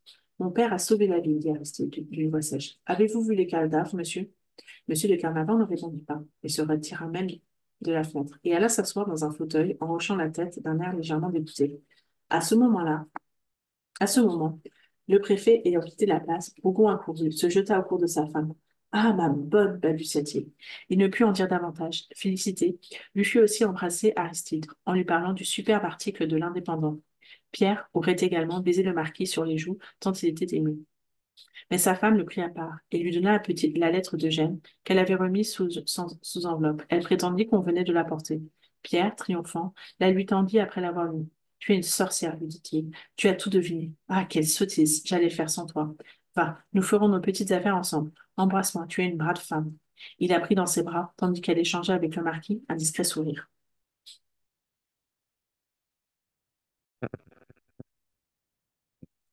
Chapitre 7. Ce fut seulement le dimanche, le surlendemain de la tuerie de Sainte-Roure, que les troupes repassèrent par Plassans. Le préfet et le colonel, que M. Garçonnet avait invité à dîner, entrèrent seuls dans la ville. Les soldats firent le tour des remparts et allèrent camper dans le faubourg, sur la route de Nice. La nuit tombait, le ciel couvert depuis le matin avait d'étranges reflets jaunes qui éclairaient la ville d'une clarté blanche, pareil à ces lueurs cuivrées des temps d'orage. L'accueil des habitants fut peureux. Ces soldats encore saignants, qui passaient, las et muets, dans le crépuscule sale, dégoûtèrent les petits bourgeois, propres du cours. Et ces messieurs, en se reculant, se racontaient à l'oreille d'épouvantables histoires de fusillades, de représailles farouches, dont le pays a conservé la mémoire. La terreur du coup d'État commençait, terreur éperdue, écrasante, qui éteint le midi frissonnant pendant de longs mois. Plassans, dans son effroi et sa haine des insurgés, avait pu accueillir la troupe à son premier passage avec des cris d'enthousiasme. Mais à cette heure, devant ce régiment sombre qui tirait sur un mot de son chef, les rentiers eux-mêmes et jusqu'au notaire de la Villeneuve s'interrogeaient avec anxiété, se demandaient s'ils n'avaient pas commis quelques peccadilles politiques méritant des coups de fusil. Les autorités étaient revenues depuis la veille dans 2 carrioles louées à Sainte-Roure. Leur entrée imprévue n'avait rien eu de triomphal. Rougon rendit au maire son fauteuil sans grande tristesse. Le tour était joué. Il attendait de Paris avec fièvre la récompense de son civisme. Le dimanche, il ne l'espérait que pour le lendemain. Il reçut une lettre d'Eugène. Félicité avait eu soin, dès le lundi, d'envoyer à son fils les numéros de la Gazette et de l'Indépendant, qui, dans une seconde édition, avait raconté la bataille de la nuit et l'arrivée du préfet. Eugène répondait, courrier par courrier, que la nomination de son père à une recette particulière allait être signée. Mais, disait-il, il voulait sur le champ lui annoncer une bonne nouvelle. Il venait d'obtenir pour lui le ruban de la Légion d'honneur. Félicité pleura. Son mari décoré. Son rêve d'orgueil n'était jamais allé jusque-là. Rougon, pâle de joie, dit qu'il fallait le soir même donner un grand dîner. Il ne comptait plus. Il aurait jeté au peuple, par les 2 fenêtres du salon jaune, ses dernières pièces de 100 sous pour célébrer ce beau jour. Écoute, dit-il à sa femme, tu inviteras Sicardo. Il y a assez longtemps qu'il m'ennuie avec sa Rosette, celui-là. Puis Grano et Rodier, auxquels je ne suis pas fâché de faire sentir que ce n'est pas leur gros sourd qui leur redonneront jamais la croix. Vuillet est un fesse-Mathieu, mais le triomphe doit être complet. Préviens-le, ainsi que tout le crétin. J'oublie. Tu iras en personne chercher le marquis. Nous le mettrons à ta droite. Il fera très bien à notre femme. Tu sais que M. Garçonnet traite le colonel et le préfet. C'est pour me faire comprendre que je ne suis plus rien. Je me moque bien de sa mairie. Elle ne lui rapporte pas un sou. Il m'a invité, mais je dirais que j'ai du monde, moi aussi. Tu les verrais rire, jaune demain. Aimer les petits plats dans les grands. Fais tout apporter de l'hôtel de Provence. Il faut enfoncer le dîner du maire. Félicité se mit en, mise en- ah, pardon. Félicité se mit en campagne. Pierre, dans son ravissement, éprouva encore une vague inquiétude. Le coup d'État allait payer ses dettes. Son fils Aristide pleurait ses fautes et il se débarrassait enfin de Macquart. Mais il craignait quelques sottises de son fils Pascal. Il était surtout très inquiet sur le sort réservé à Silver. Non pas qu'il le plaignît, le moins du monde. Il redoutait simplement que l'affaire du gendarme ne vînt devant les assises. Ah, si une balle intelligente avait pu le délivrer de ce petit scélérat. Comme sa femme le lui faisait remarquer le matin, les obstacles étaient tombés devant lui. Cette famille qui le déshonorait avait, au dernier moment, travaillé à son élévation. Ses fils, Eugène et Aristide, ses manchots, dont il regrettait si amèrement les mois de collège, payaient enfin les intérêts du capital dépensé pour leur instruction. Et il fallait que la pensée de ce misérable Silver troublât cette heure de triomphe. Pendant que Félicité courait pour le dîner du soir, Pierre apprit l'arrivée de la troupe et se décida à aller au renseignement. Sicardo, qui l'avait interrogé à son tour, ne savait rien. Pascal devait être resté pour soigner les blessés. Quant à Silver, il n'avait pas même été vu du commandant, qui le connaissait peu. Rougon se rendit au faubourg, se promettant de remettre à Macquart, par la même occasion, les 800 francs qu'il venait seulement de réaliser à grand-peine. Mais lorsqu'il fut dans la cohue du campement, qu'il vit de loin les prisonniers assis en longue file sur les poutres de l'ermite Saint-Mitre et gardés par des soldats, le fusil au poing, il eut peur de se compromettre. Il fila sournoisement chez sa mère, avec l'intention d'envoyer la vieille femme chercher des nouvelles. Quand il entra dans la masure, la nuit était presque tombée. Il ne fit d'abord que Macquart, fumant et buvant des petits verres. C'est toi? Ce n'est pas malheureux, murmura Antoine, qui s'était remis à tutoyer son frère. Je me fais diablement vieux ici. As-tu l'argent? Mais Pierre ne répondit pas. Il venait d'apercevoir son fils, Pascal, penché au-dessus du lit. Il l'interrogea vivement. Le médecin, surpris de ses inquiétudes, qu'il attribua d'abord à des tendresses de père, lui répondit avec tranquillité que les soldats l'avaient pris et qu'il l'aurait fusillé sans l'intervention d'un brave homme qu'il ne connaissait point. Sauvé par son titre de docteur, il était revenu avec la troupe. Ce fut un grand soulagement pour Rougon. Encore un qui ne le compromettrait pas. Il témoignait sa joie par des poignées de main répétées lorsque Pascal termina en disant d'une voix triste. Ne vous réjouissez pas, je viens de trouver ma pauvre grand-mère au plus mal. Je lui ai rapporté cette carabine à laquelle elle tient. Et voyez, elle était là, elle n'a plus bougé. Les yeux de Pierre s'habituaient à l'obscurité. Alors, dans les dernières lueurs qui traînaient, il vit Candide, roide, morte, sur le lit. Ce pauvre corps, que des nerveux détraquaient depuis le berceau, était vaincu par une crise suprême. Les nerfs avaient comme mangé le sang. Le sourd travail de cette chair ardente, s'épuisant, se dévorant elle-même dans une tardive chasteté, s'achevait, faisait de la malheureuse un cadavre que les secousses électriques seules galvanisaient encore. À cette heure, une douleur atroce semblait avoir hâté la lente décomposition de son être. Sa pâleur de homme, de femme ammonie par l'ombre et les renoncements du cloître, se tachait de plaques rouges. Le visage convulsé, les yeux horriblement ouverts, les mains retournées et tendues, elle s'allongeait dans ses jupes qui dessinaient en lignes sèches les maigreurs de ses membres. Et serrant les lèvres, elle mettait, au fond de la pièce noire, l'horreur d'une agonie muette. Rougon eut un geste d'humeur. Ce spectacle navrant lui fut très désagréable. Il avait du monde à dîner ce soir. Il aurait été désolé d'être triste. Sa mère ne savait qu'inventer pour le mettre dans l'embarras. Elle pouvait bien choisir un autre jour. Aussi prit-il un air tout à fait rassurant en disant: Ah, bah, ce n'est rien. Je l'ai vue 100 fois comme cela. Il faut la laisser reposer. C'est le seul remède. Pascal hocha la tête. Non, cette crise ne ressemble pas aux autres, murmura-t-il. Je l'ai souvent étudiée, et jamais je n'ai remarqué de tels symptômes. Regardez donc ses yeux. Ils ont une fluidité particulière, des clartés pâles très inquiétantes, et le masque. Quelle épouvantable torsion de tous les muscles. Puis, se penchant davantage, étudiant les traits de plus près, il continua à voix basse, comme se parlant à lui-même. Je n'ai vu des visages pareils qu'aux gens assassinés, morts dans l'épouvante. Elle doit avoir eu quelque émotion terrible. Mais comment la crise est-elle venue? Demanda Rougon, impatienté, ne sachant plus de quelle façon quitter la chambre. Pascal ne savait pas. Macquart, en se versant un nouveau petit verre, raconta qu'ayant eu envie de boire un peu de cognac, il l'avait envoyé en chercher une bouteille. Elle était restée fort peu de temps dehors, puis en rentrant, elle était tombée roide par terre, sans dire un mot. Macquart avait dû la porter sur le lit. Ce qui m'étonne, dit-il, en manière de conclusion, c'est qu'elle n'ait pas cassé la bouteille. Le jeune médecin réfléchissait. Il reprit au bout d'un silence. J'ai entendu 2 coups de feu en venant ici. Peut-être ces misérables ont-ils encore fusillé quelques prisonniers. Si elle a traversé les rangs des soldats, à ce moment, la vue du sang a pu la jeter dans cette crise. Il faut qu'elle ait horriblement souffert. Il y avait heureusement la petite boîte de secours qu'il portait sur lui. Depuis le départ des insurgés, il essayait d'introduire entre les dents serrées de Tandil quelques gouttes d'une liqueur rosâtre. Pendant ce temps, Macquart demandant de nouveau à son frère: As-tu l'argent? Oui, je l'apporte. Nous allons terminer, répondit Rougon, heureux de cette diversion. Alors Macquart, voyant qu'il allait être payé, se mit à geindre. Il avait compris trop tard les conséquences de sa trahison. Sans cela, il aurait exigé une somme une somme 2 ou 3 fois plus forte. Et il se plaignait. Vraiment, 1 000 francs, ce n'était pas assez. Ses enfants l'avaient abandonné. Il se trouvait seul au monde, obligé de quitter la France. Peu s'en fallut qu'il ne pleurât en parlant de son exil. Voyons, voulez-vous les 800 francs? Dit Rougon, qui avait hâte de s'en aller. Non, vrai, double la somme.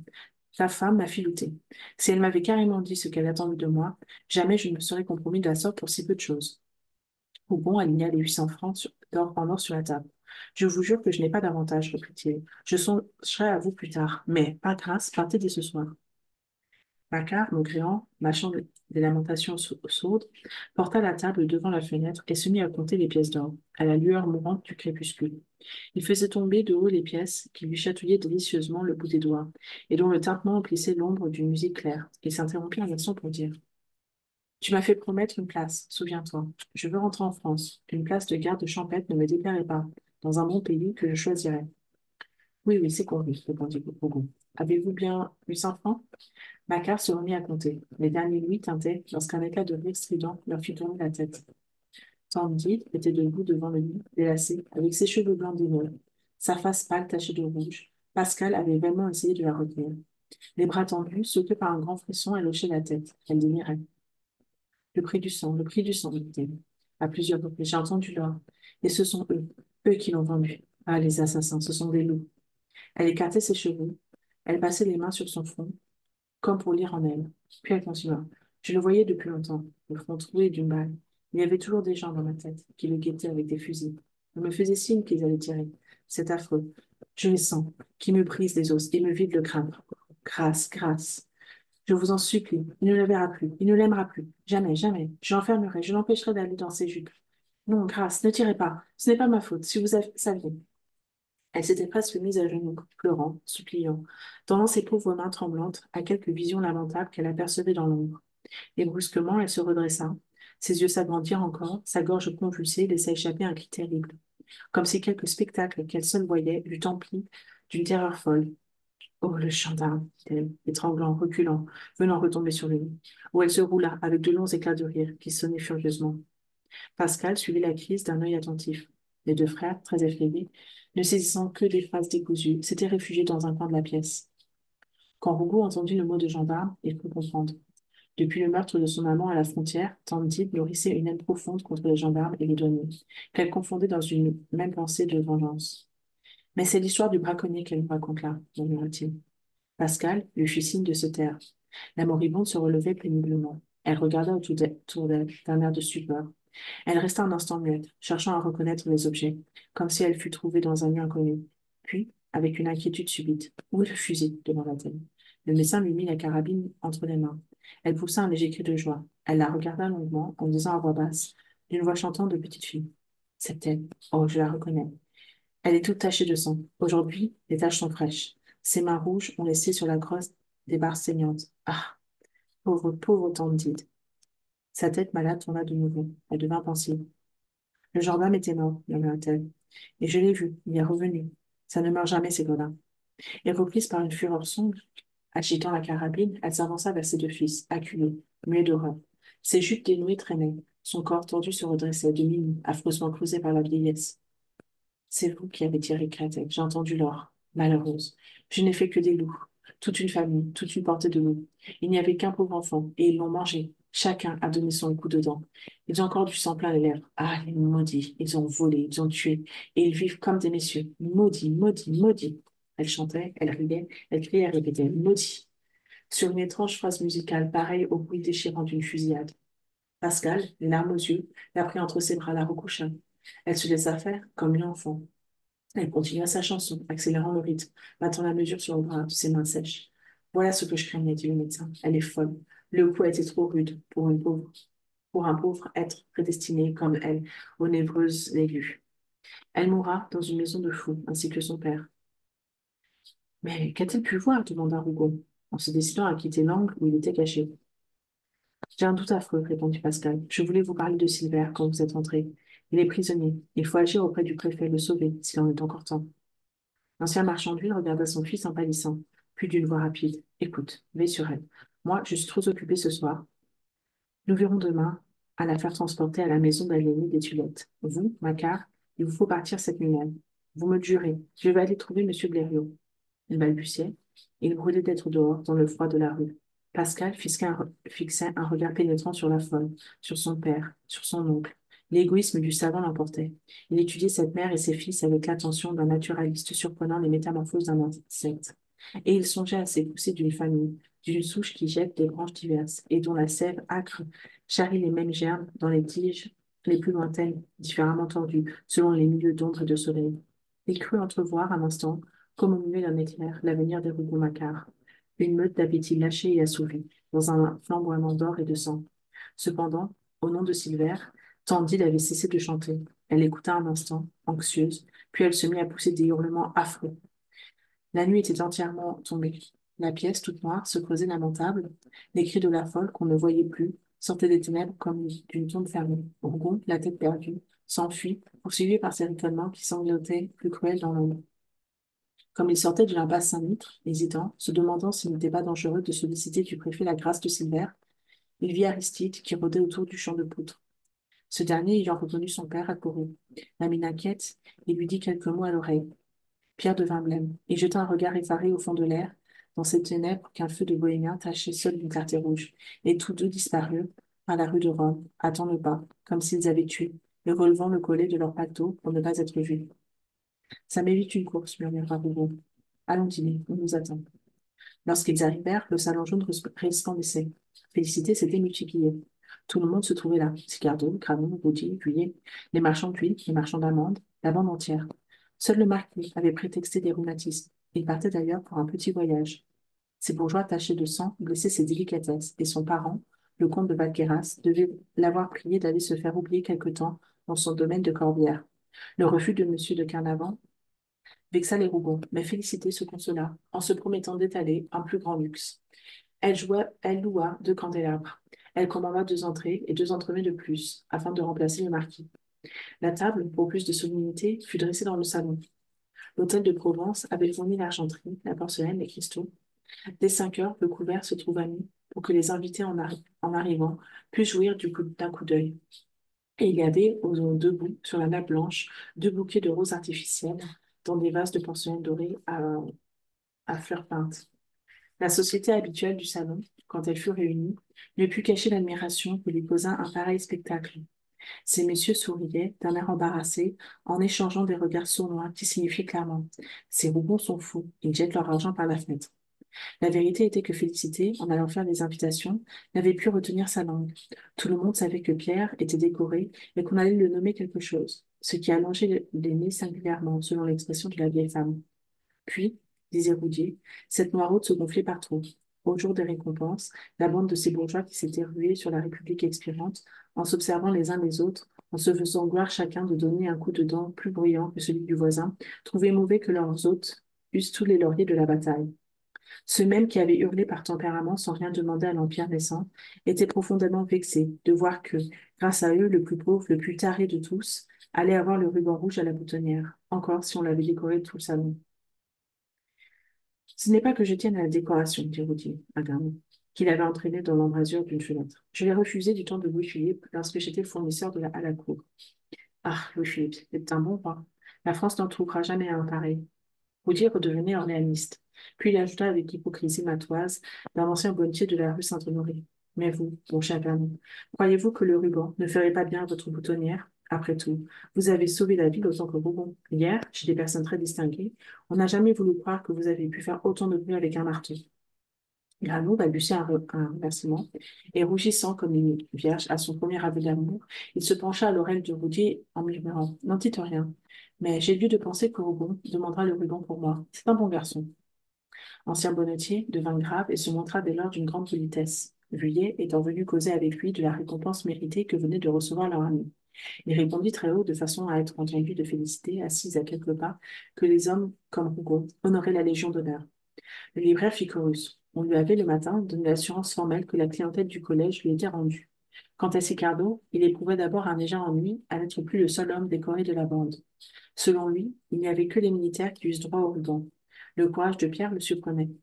Mais, bonhomme au fond, il s'échauffa et finit par crier que les Napoléons savaient distinguer les hommes de cœur et d'énergie. Aussi Rougon et Aristide furent-ils reçus avec enthousiasme.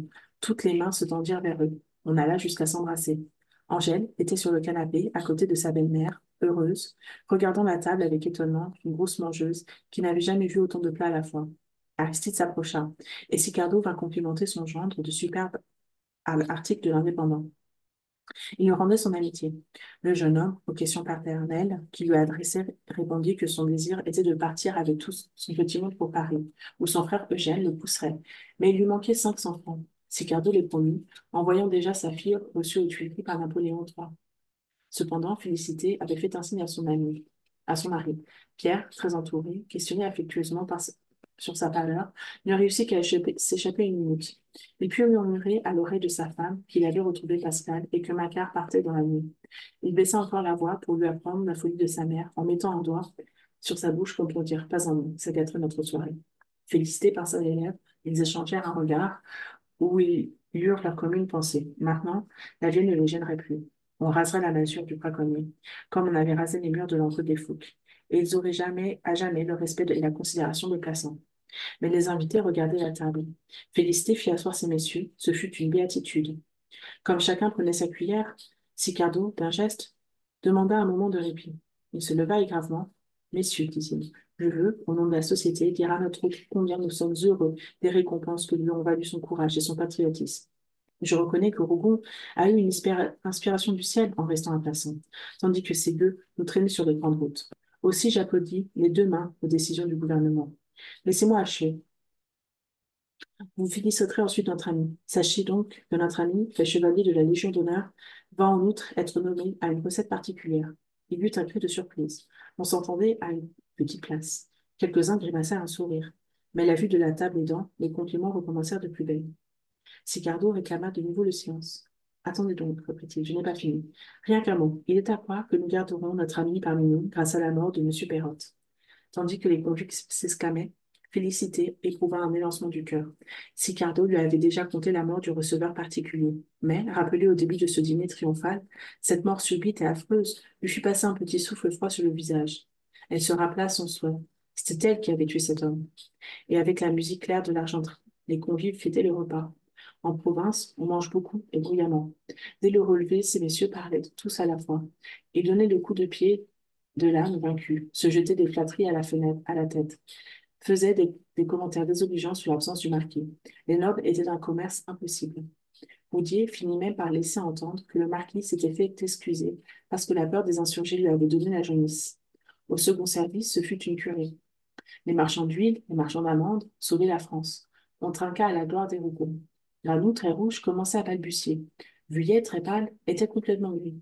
Mais Sicardo versait toujours, tandis qu'Angèle, qui avait déjà trop mangé, se faisait des verres d'eau salée, sucrée. La joie d'être sauvé, de ne plus trembler, de se retrouver dans le salon jaune, autour d'une bonne table, sous la clarté vive des deux candélabres et du lustre, qu'il voyait pour la première fois dans son étui piqué de chiure noire, donnait à ces messieurs un épanouissement de sottise, une plénitude de jouissance large et épaisse. Dans l'air chaud, leur voix montait grasse, plus louangeuse à chaque plat, s'embarrassant au milieu des compliments, allant jusqu'à dire, ce fut un ancien maître tanneur retiré qui trouva ce joli mot, que le dîner était un vrai festin de Lucullus. Pierre rayonnait. Sa grosse face pâle suait le triomphe. Félicité, aguerrie, disait qu'il louerait sans doute le logement de ce pauvre monsieur Perrotte en attendant qu'il puisse acheter une petite maison dans la ville neuve. Et elle distribuait déjà son mobilier futur dans les pièces du receveur. Elle entrait dans ses tuileries. Un moment, comme le bruit des voix devenait assourdissant, elle parut prise d'un souvenir subit. Elle se leva et vint se pencher à l'oreille d'Aristide. Et Silver, lui demanda-t-elle. Le jeune homme, surpris par cette question, tressaillit. Il est mort, répondit-il à voix basse. J'étais là quand le gendarme lui a cassé la tête d'un coup de pistolet. Félicité eut à son tour un léger frisson. Elle ouvrit la bouche pour demander à son fils pourquoi il n'avait pas empêché ce meurtre en réclamant l'enfant. Mais elle ne dit rien. Elle restait là, interdite. Aristide, qui avait lu sa question sur ses lèvres tremblantes, murmura. Vous comprenez, je n'ai rien dit. Tant pis pour lui aussi. J'ai bien fait. C'est un bon débarras. Cette franchise brutale déplut à Félicité. Aristide, comme son père, comme sa mère, avait son cadavre. Sûrement, il n'aurait pas avoué, avec une telle carrure, qu'il planait au faubourg et qu'il avait laissé casser la tête de son cousin, si les vins de l'hôtel de province, de Provence, et les rêves qu'il bâtissait sur sa prochaine arrivée à Paris ne l'eussent fait sortir de sa sournoiserie habituelle. La phrase lâchée, il se dandina sur sa chaise.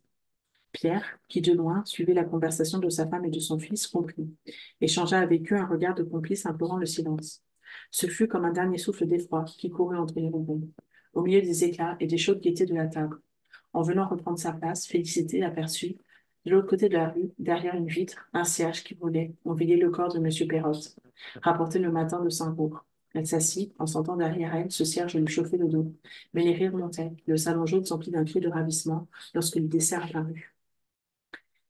Et à cette heure, le faubourg était encore tout frissonnant du drame qui venait d'ensanglanter l'ère Saint-Mitre. Le retour des troupes, après le carnage de la plaine des Nords, fut marqué par d'atroces représailles.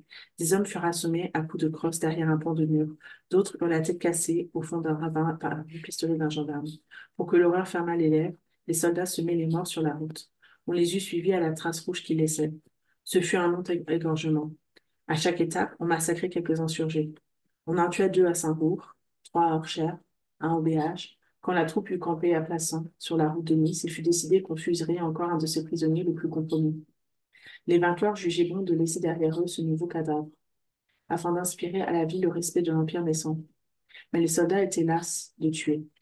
Aucun ne se présenta pour la sinistre besogne. Les prisonniers jetés sur les poutres du chantier, comme sur un lit de camp, liés par les poings deux à deux, écoutaient, attendaient, dans une stupeur lasse et résignée.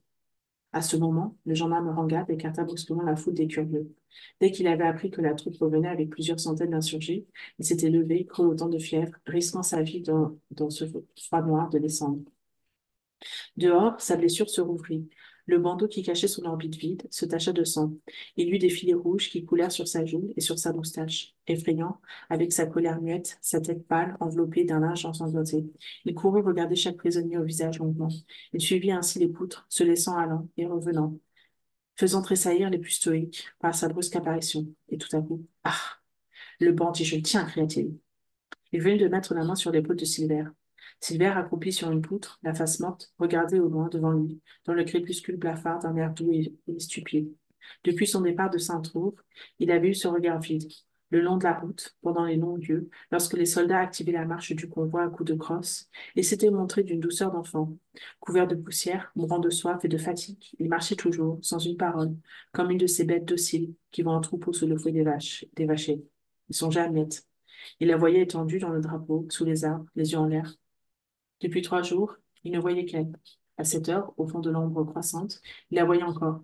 Angat se tourna vers l'officier qui n'avait pu trouver parmi les soldats les hommes nécessaires à une exécution. Ce gredin m'a crevé l'œil, lui dit-il, en montrant Silver. Donnez-le-moi. Ce sera autant de fait pour vous. L'officier, sans répondre, se retira d'un air indifférent, en faisant un geste vague. Le gendarme comprit qu'on lui donnait son nom. Allons, lève-toi, reprit-il en le secouant. Silver, comme tous les autres prisonniers, avait un compagnon, le chêne. Il était attaché par un bras à un paysan de Poujols, un nommé Monk, homme de 50 ans, dont les grands soleils et le dur métier de la terre avaient fait une brute. Déjà voûté, les mains roidies, la face pâte, il clignait les yeux, hébété, avec cette expression entêtée et méfiante des animaux battus. Il était parti, armé d'une fourche, parce que tout son village partait. Mais il n'aurait jamais pu expliquer ce qui le jetait ainsi sur les grandes routes. Depuis qu'on l'avait fait prisonnier, il comprenait encore moins. Il croyait vaguement qu'on le ramenait chez lui.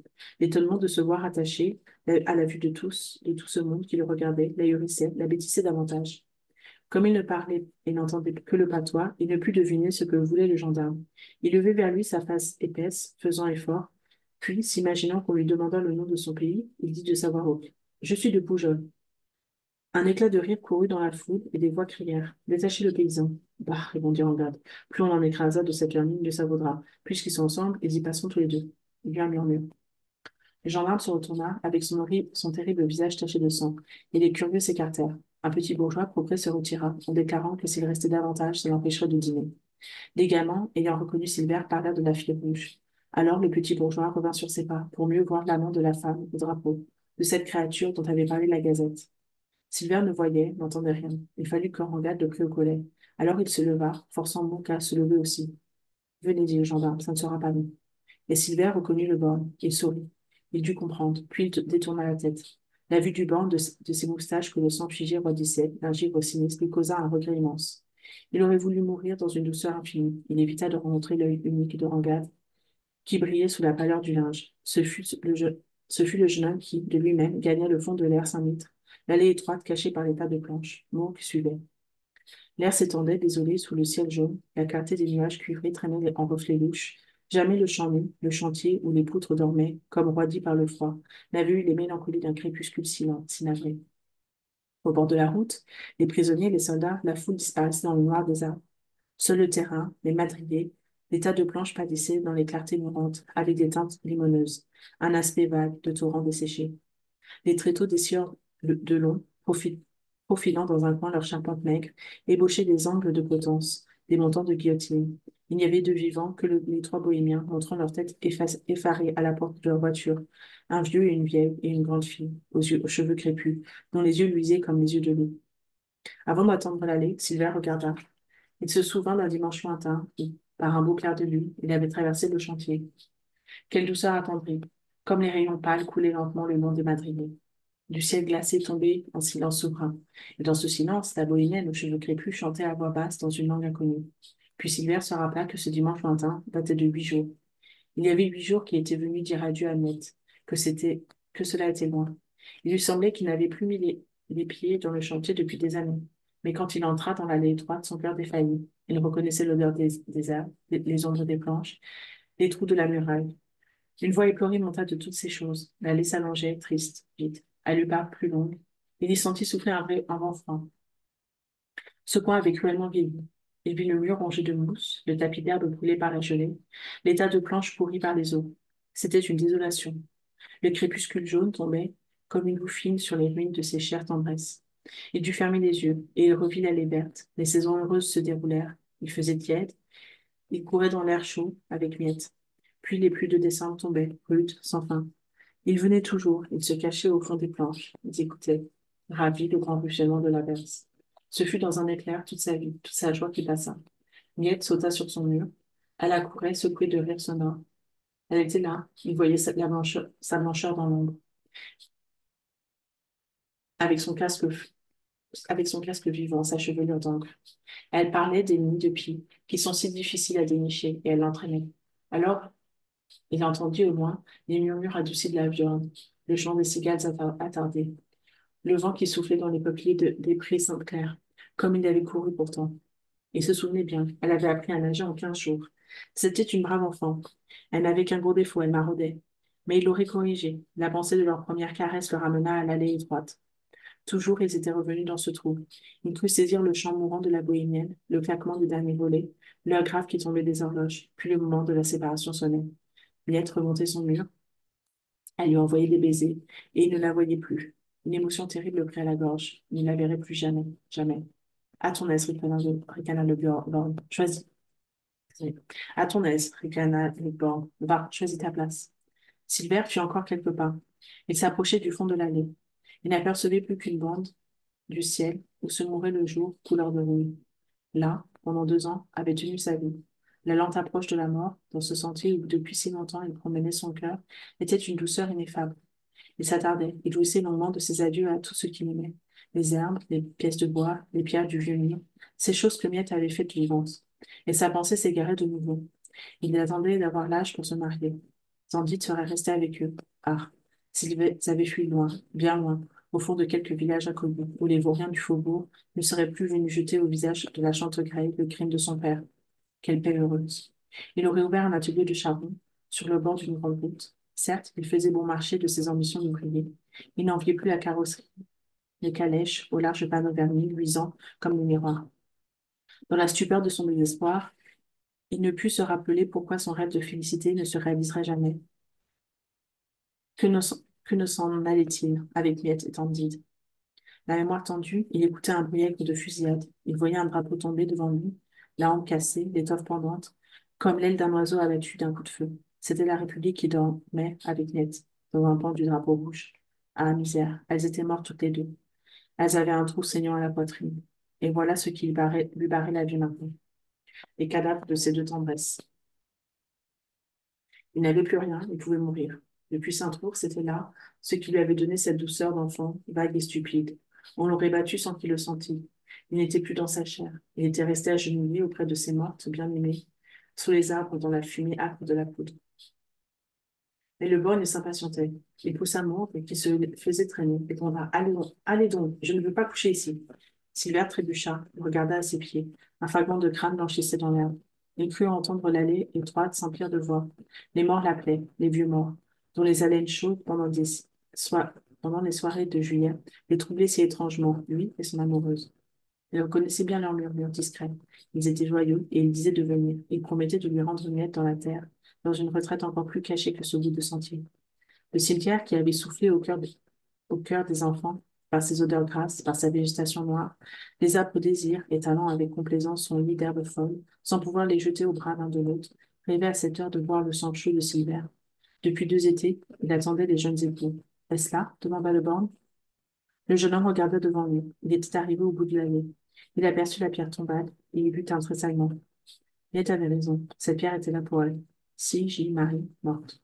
Elle était morte. Le bloc avait roulé sur elle. Alors, défaillant, il s'appuya sur la pierre glacée, comme elle était tiède autrefois, lorsqu'il jasait, assis dans un coin pendant de longues soirées. Elle venait par là. Elle avait usé un coin du bloc, a posé les pieds quand elle descendait du mur. Il restait un peu d'elle, de son corps souple, dans cette empreinte.